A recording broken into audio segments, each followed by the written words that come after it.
Hey everybody, my name is Jenny Womack, and this is my teaching presentation on surfactant administration.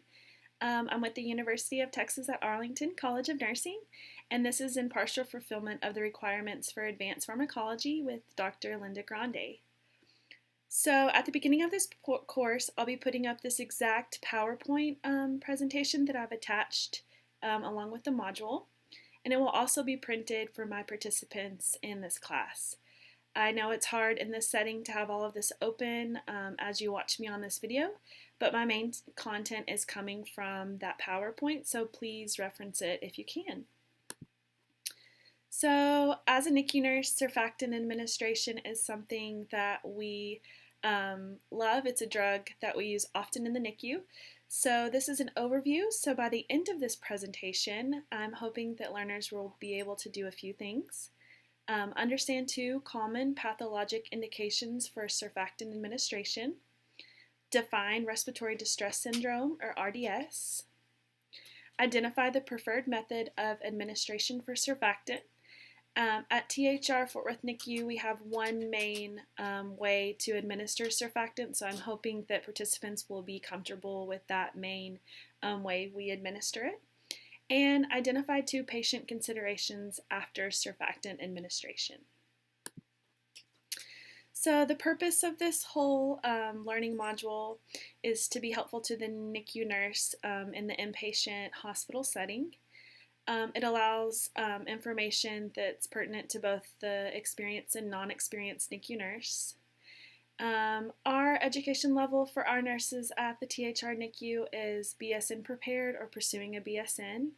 And this is just a refresher course catered to the bedside nurse that's taking care of our ventilated patients.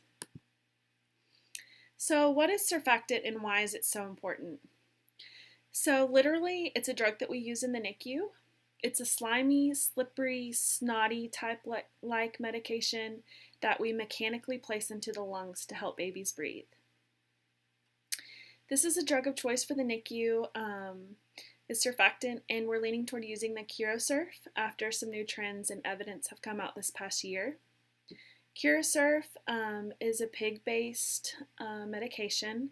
It's very similar to human surfactant, and of the 3 name brand surfactants, it takes less volume to get the same outcomes with the CuraSurf. Some of the pathophysiology of why we use surfactant is included in this slide, number 4. But basically, when surfactant is not present in the lungs, the alveoli of the lungs do not expand and distress happens. So again, surfactant is key to oxygenating. Think of a wet paper towel as your alveoli. Surfactant helps lubricate and entangle this mess. It pops open the alveoli and provides baseline lung compliance. Infants born before 30 weeks are always candidates for surfactant because they do not produce the surfactant in utero until 24 to 28 weeks, but distress is the main determinant of who gets surfactant. Surfactant has been very successful in babies with respiratory distress. It has improved clinical outcomes for very preterm newborns, and it definitely reduces the mortality and respiratory morbidity for these preterm infants. So let's talk about the pathophysiology a tad bit more. Looking on this slide 6, we see more about respiratory distress syndrome. We treat RDS with surfactant because it reduces the morbidity and mortality rates associated with RDS, as I mentioned before. It reduces the air-liquid surface tension in the alveoli and prevents the alveoli from collapsing back down, again, like a wet paper towel. This medication is very mechanical. It literally lubricates the lungs. So how do we get surfactant into a baby? Basically, with every baby that needs surfactant administration, we have to intubate and bag in surfactant.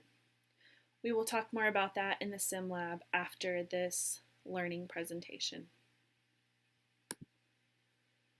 So again, there are a few different types of surfactant. However, current research is directing our care toward CuraSurf.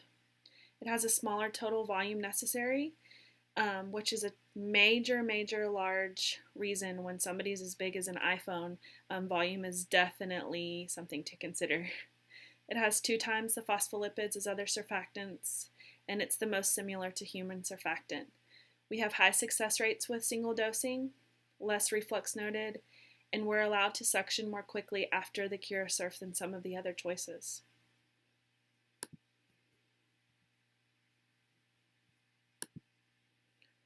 So just some considerations after delivery for these infants. Surfactant should be given within 6 hours of birth at all possible.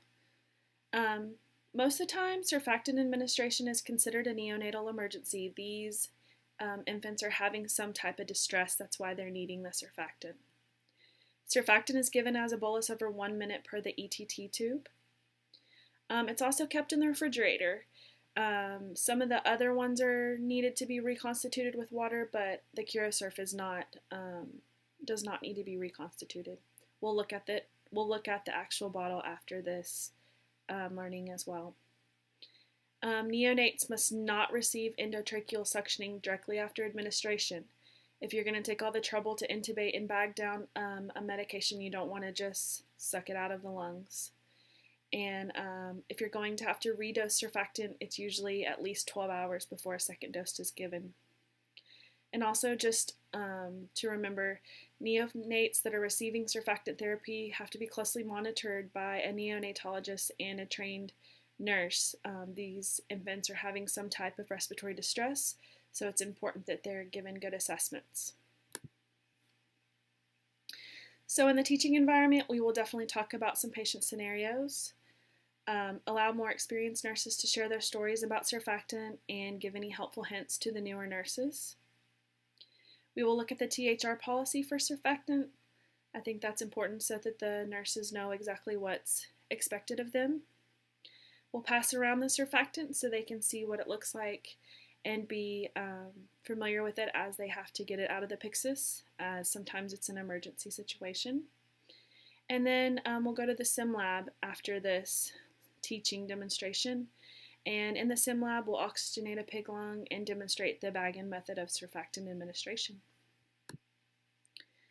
So I know this is a little random, but if you look on my slide 11 on the PowerPoint presentation, it has the exact links to the objectives. So understanding the 2 common pathological indications for surfactant administration was on slide 5 and 6.